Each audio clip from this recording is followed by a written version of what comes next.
Morning everyone, welcome back to my channel to a new blog. আজকে হচ্ছে 22শে March, রবিবার। আর এখন সময় হয়ে গিয়েছে ওই সকাল 10টার মতন। সকালবেলা আজকে ব্রেকফাস্টে বানিয়েছি ডালিয়া, আর সাথে করেছি ডিম সেদ্ধ আর বেগুন ভাজা। ঠিক আছে, এগুলো হচ্ছে সকালের ব্রেকফাস্টের জন্য। আর এদিকে ঠাম্মা হচ্ছে দুপুরের জন্য যেগুলো রান্না করবো ওগুলো একটু বানিয়ে দিচ্ছিল। তো বেগুনটা দেখো এখন ফ্রাই করে নিব, ভালো করে মেখে রেখেছিলাম নুন হলুদ আর অল্প একটু চিনি দিয়ে। তো এই যে ডালিয়া, বেগুন ভাজা, আর সাথে কিন্তু রয়েছে ডিম সেদ্ধ। তো চলো এগুলো দিয়ে আজকে সকালের ব্রেকফাস্টটা করে নিই। আর আজকে দুপুরের জন্য কী কী রান্নাবান্না করব চলো তোমাদেরকে সবটা দেখাচ্ছি। পুরোটা দেখতে থাকো, স্কিপ করো না, আশা করি ভালো লাগবে। তো দেখো সকালের খাওয়া দাওয়া করেই তারপরে কিন্তু আমি এখানে দুপুরে রান্নাবান্না বসিয়ে দিয়েছি। আর আজকে করব হচ্ছে চাটনি। তো ফার্স্টে আমি নিরামিষ রান্নাবান্নাগুলোই করে নিচ্ছি, আর চাটনিটা একটু বেশি করেই করছি, কারণ ঠাম্মা চাটনি খেতে খুব পছন্দ করে, মানে চাটনি দিয়ে ভাত মেখে খায়। আর সেই জন্য একটু বেশি করে করে নিচ্ছি, আমসত্ত্ব টমেটো সব কিছু দিয়ে চাটনিটা করে নিলাম, মানে করে নিচ্ছি এই যে। আর এর মধ্যে কিন্তু দিয়ে দিয়েছি গুড়। তো গুড় দিয়ে চাটনিটা করছি, টমেটো আমসত্ত্ব তো রয়েইছে। তো সুন্দর করে চাটনিটা করে নিব। এরপরে চলো তোমাদেরকে দেখাচ্ছি যে কি কি রান্না করব। তো কয়েকটা বেগুন ভাজা তো সকালবেলা করেছি, আর কয়েকটা রেখে দিয়েছিলাম। তো ওগুলোকেও ফ্রাই করে দিব ঠাম্মাকে গরম গরম, কারণ বেগুন ভাজাটা ঠান্ডা একদমই ভালো লাগে না খেতে, একদম বাজে লাগে। তো সেই কারণে আমি হচ্ছে গরম গরমই খাই, অনেকে আবার ঠান্ডাতেও খায়, আবার অনেকে গরমই খায়। তো যাই হোক, এদিকে দেখো আজকে আমাদের সবজি বাজারে কি কি এনেছে। তো এখানে এনেছে দই, যেটা হচ্ছে আজকে এনেছে চিকেন সেজন্য। আর এখানে আমি বলেছিলাম যে একটা মিট মশলা আর হচ্ছে গিয়ে ধনিয়া যে গুঁড়ো পাউডারটা রয়েছে সেটা আনবে। এখানে নিয়ে এসেছে দেখো সবজির মধ্যে ব্রকলি, তারপরে হচ্ছে ধনিয়া পাতা, তারপরে হচ্ছে সাজনা ডাঁটা। এছাড়াও কিন্তু এনেছে মিষ্টি কুমড়ো, এই দেখো মিষ্টি কুমড়ো এনেছে, বিনস আর গাজর ঠাজর সব কিছু মোটামুটি আছেই। তো যেগুলো ছিল না ওগুলোই এনেছে। আর এনেছে হচ্ছে উচ্ছে, আদা, রসুন, পেঁয়াজ, এই তো এগুলোই এনেছে সবজি বাজার আজকের। আর আমাদের জন্য এনেছে হচ্ছে মাংস। তো মাংসটা তো পরেই করব, মানে দেশি মুরগি এনেছে আর কি। আর ঠাম্মার জন্য আগে নিরামিষ রান্নাবান্নাটা করে নিচ্ছি। তোমরা তো জানোই যে ঠাম্মা নিরামিষ খায়, এর জন্য নিরামিষ রান্নাবান্নাটা আগে করে নেওয়া হয় তারপরে। আর এদিকে আজকে রান্না করব চাল কুমড়োর ঘন্ট। ওটা ঠাম্মা দেখো সুন্দর করে কিন্তু বানিয়ে দিয়েছে। আর এটার মধ্যে দিব হচ্ছে ছানা, মানে বাড়িতে তৈরি ছানা অল্প রয়েছে সেটা আর কি দিব। আর এই রয়েছে আমাদের হচ্ছে দেশি মুরগি, আর এটা হচ্ছে ম্যাক্সের জন্য রয়েছে। তো চলো, ওদিকে তো আমি হচ্ছে চাটনিটা হচ্ছে, আমি এদিকে মাংসটাকে ভালো করে ধুয়ে নিয়েছি। আর এখন এর মধ্যে দিয়ে দিচ্ছি সর্ষের তেল, নুন, হলুদ, আর হচ্ছে এর মধ্যে দিয়ে দিব হচ্ছে দই। তো সব কিছু দিয়ে এটাকে সুন্দর করে ম্যারিনেট করে রেখে দেবো কিছুক্ষণ। তারপরে এটা রান্না করব, সব রান্নাবান্না হয়ে গেলে তারপর এটাকে রান্না করব। তো এই দেখো দইটাকে একটু ভালো করে ফেটিয়ে নিচ্ছি। তো সব কিছু দিয়ে সুন্দর করে ম্যারিনেট করে রাখলে কিন্তু খেতে বেশ ভালো হয়। এর জন্য আমি আগে ভাগেই একটু ম্যারিনেটটা করে রাখছি, কারণ এখনও ওদিকে রান্না হতে টাইম লাগবে, সেই কারণেই কিন্তু আগেই করে নিচ্ছিলাম। তো ভালো করে আগে দইটাকে একটু ফেটিয়ে নিলাম। তো সুন্দর করে দইটাকে ফেটিয়ে নিয়ে এখন হচ্ছে এই মাংসর মধ্যে দিয়ে দিব, আর একটু ভালো করে মেখে নিব। আর এটার জন্য পেঁয়াজ রসুন ওগুলো ফাঁকা টাইমে করে নিব আর কি। তো যাই হোক, একা একা রান্না করলে কি হয় বলো তো, কোনটা যে কী করব, মানে একটু মানে হড়বড়ি লেগে যায়, মানে কোনটা তাড়াহুড়ো করে করতে গিয়ে না মানে ভুল হয়ে যায় সব সময়। সেই জন্য আমি একটু আস্তে ধীরেই করি, ফাঁকা ফাঁকা টাইমে মানে করে নিই আর কি। ওদিকে যেমন এখন চাটনিটা ফুটছে, তো আমি এদিকে এই কাজগুলো করে ফেললাম। আর বাদ বাকি তো আরও অনেক কিছুই করা বাকি রয়েছে। তো যাই হোক, চলো আস্তে আস্তে সবটাই হয়ে যাবে।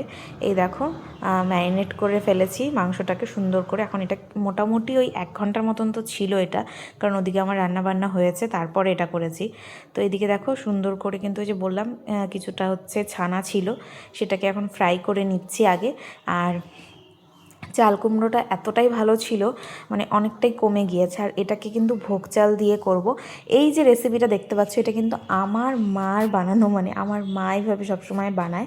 তো আমিও কিন্তু ওইভাবেই শিখেছি। অনেকে চাল কুমড়োর মধ্যে ডাল দেয়, তো আমার বেসিক্যালি চাল কুমড়োর মধ্যে ডালটা অতটাও ভালো লাগে না, তবে ভোগ চাল দিলে কিন্তু দারুণ হয়। এই দেখো চাটনিটা নামিয়ে দিয়েছি, আর ওদিকে কিন্তু হচ্ছে আমার নিরামিষ রান্নাবান্নাও হয়ে গিয়েছে। তারপরে আমি এদিকে আমিষ রান্নাবান্না বসিয়ে দিয়েছি, মানে ভাতও হয়ে গিয়েছে, চাল কুমড়োর ঘন্টও হয়ে গিয়েছে। এখন আমি হচ্ছে মাংসটা করে নিব। তো পেঁয়াজগুলোকে ভালো করে ফ্রাই করে নিয়েছি, এখন হচ্ছে এর মধ্যে মাংসটা দিয়ে দিচ্ছি, আর ওদিকে ম্যাক্সেরটাও বসিয়ে দিয়েছি। তো এই দুটো হলেই আমার কিন্তু আজকের রান্নাবান্না কমপ্লিট বলতে পারো। আর যেটা তোমাদেরকে বলছিলাম চাল কুমড়োর ঘন্টর কথা, তোমরা কে কীভাবে খাও অবশ্যই কমেন্ট করে জানিও। আমরা কিন্তু বেশিরভাগ চাল দিয়েই খাই, তবে আমার শ্বশুরবাড়িতে ডাল দিয়ে খায়, আমার অত ভালো লাগে না, চাল দিয়েই আমার বেশি ভালো লাগে। তো যাই হোক, আমি কিন্তু এটার মধ্যে ঝোলটাও দিয়ে দিলাম, কারণ যেহেতু দেশি মুরগি সেজন্য খুব একটা বেশি কষা কষা ভালো লাগে না, একটু ঝোল হলেই ভালো হবে, সেই কারণে কিন্তু ঝোলটাই করে নিলাম। তো চলো রান্নাবান্না হয়ে যাক, তারপরে তোমাদের সাথে দেখা করছি একদম খাওয়ার সময়। তো দেখো এই যে দুপুরে খাওয়ার দাওয়ার কিন্তু দিয়ে দিয়েছি, ঠাম্মাকে বেগুনটা ফ্রাই করে দিলাম, আর হচ্ছে রয়েছে চাল কুমড়োর ঘন্ট ছানা দিয়ে, এখানে রয়েছে চাটনি, আর ঠাম্মার জন্য রয়েছে দই, আর আমাদের জন্য রয়েছে চাল কুমড়োর ঘন্ট আর মাংস, ঠিক আছে। আর চাটনিটা পরে একটু খেলে খাবো, আর ওদিকে তো ম্যাক্সেরটা রয়েছে, ম্যাক্সের খাওয়া হয়েও গিয়েছে। তো চলো এখন আমরা খাওয়া দাওয়া করে নিব। এই হচ্ছে আমাদের মাংস। তো চলো খাওয়া দাওয়া করে তারপর দেখা করছি, তোমরা দেখতে থাকো পুরোটা। এই দেখো আজকে হচ্ছে নেক্সট দিন সকালবেলা, এটা হচ্ছে 21শে মার্চ সোমবার, আর আজকে সকালে করছিলাম রুটি। সকালবেলা না উঠে ঘুম থেকে উঠে আমি ভাবি যে কী করব, কালকে যেহেতু ডালিয়া খেয়েছিলাম সেই কারণে কিন্তু আজকে হচ্ছে রুটিটাই বানাচ্ছি। তো এই যে খুব একটা ভালো রুটি আমি করতে পারি না, তবে চেষ্টা করছি আর কি করার। তো চলো একটা একটা করে রুটি ফ্রাই করছি, তারপরে হচ্ছে সবজিও করতে হবে।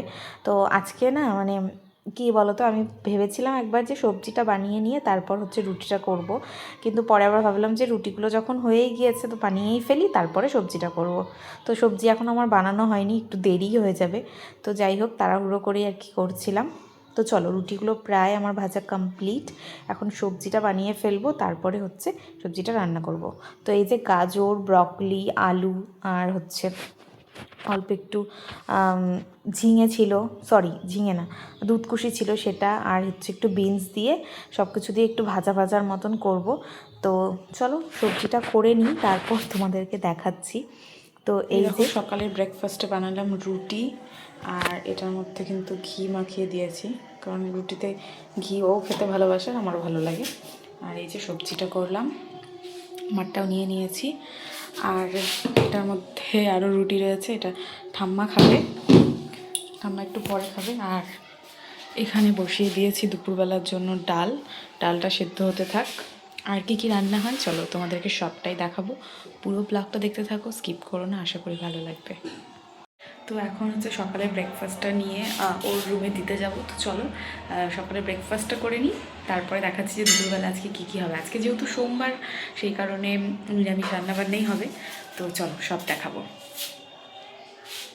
তো এখানে কাজ করছিল, আর আমি ওকে খাবারটাও দিয়ে দিয়েছি, আর আমিও এখানেই খেয়ে নিয়েছি। তারপরে দেখো চলে এসেছি নিচের ঘরে, খাওয়া দাওয়া হয়ে গিয়েছে, আর ডালের মধ্যে দেখো চাল কুমড়ো আর সজনে ডাঁটা দিয়ে দিয়েছি। তো এটা কিন্তু পরে দিয়েছি চাল কুমড়ো সজনে ডাঁটা, মানে ডালটা অনেকটা সেদ্ধ হয়ে গিয়েছে তারপরে। আর ওদিকে বসিয়ে দিয়েছি হচ্ছে মিষ্টি কুমড়ো ভাজা। তো আজকে এগুলোই রান্নাবান্না করব। আর কি করব চলো তোমাদেরকে পরে দেখাচ্ছি। এখানে দেখো সুন্দর দই, তারপরে হচ্ছে গিয়ে সব গুঁড়ো মশলাগুলো দিয়ে একটা পেস্ট বানিয়ে নিয়েছি, আর এখানে মানে বাড়িতে যে দুধ দেয় আমাদের সেটা দিয়ে ছানা করে নিয়েছি। এদিকে কিন্তু আমার ডাল সেদ্ধ হয়ে গিয়েছে, মিষ্টি কুমড়ো ভাজা হয়ে গিয়েছে, আর এই যে তোমাদেরকে বললাম সজনে ডাঁটা আর চাল কুমড়োটা আমি একটু তুলে রেখেছিলাম, নাহলে বেশি নরম হয়ে যাবে, ওটা ভালো লাগবে না। ভাতটাও বসিয়ে দিয়েছি, এখন এই যে সুন্দর করে কিন্তু পনির দিয়ে, আলু দিয়ে, তারপর হচ্ছে সজনে ডাঁটা, এর মধ্যে রয়েছে ব্রকলি, সব মশলা দিয়ে কিন্তু সুন্দর করে নিলাম, কারণ খুব একটা বেশি পনির না, সেই কারণে সব সবজি দিয়ে দিয়েছে, আর সবজিটাও খাওয়া হবে। তো এই হচ্ছে রান্নাবান্না, মিষ্টি কুমড়ো ভাজা, ডাল, আর ডালের মধ্যে কিন্তু ধনিয়া পাতা দিয়ে দিয়েছিলাম, ডালটা ভীষণ সুন্দর একটা স্মেল আসছিলো, আর একদম গরম গরম জাস্ট নামালাম আমি ডালটা ফোড়ন দিয়ে। আর এদিকে রয়েছে হচ্ছে পনিরের তরকারিটা। তো এটার মধ্যে সবজিও দিয়ে দিয়েছি, বেশ ভালো লাগবে খেতে, কারণ প্রত্যেকটাই হচ্ছে খেতে খুব সুন্দর। আর এদিকে তো ভাত রয়েছে, ভাতটা বেশ গরম ছিল। তো যাই হোক খাওয়া দাওয়া করব। তো চলো আজকের ব্লগটা এখানেই এন্ড করছি। ভালো লাগলে অবশ্যই ভিডিওটা ছেড়ে যাওয়ার আগে একটা লাইক করো, কমেন্ট করে জানিও ভিডিওটা তোমাদের কেমন লাগলো, আর বেশি বেশি করে শেয়ার করে দিও। ভিডিওগুলো ভালো লাগলে আমার চ্যানেলটাকে সাবস্ক্রাইব করো। তো চলো আজকের জন্য এইটুকুই, দেখা হচ্ছে কালকের একটা খুব সুন্দর ব্লগের সাথে। Till then take care, tata, bye bye, good night and love you all, tata.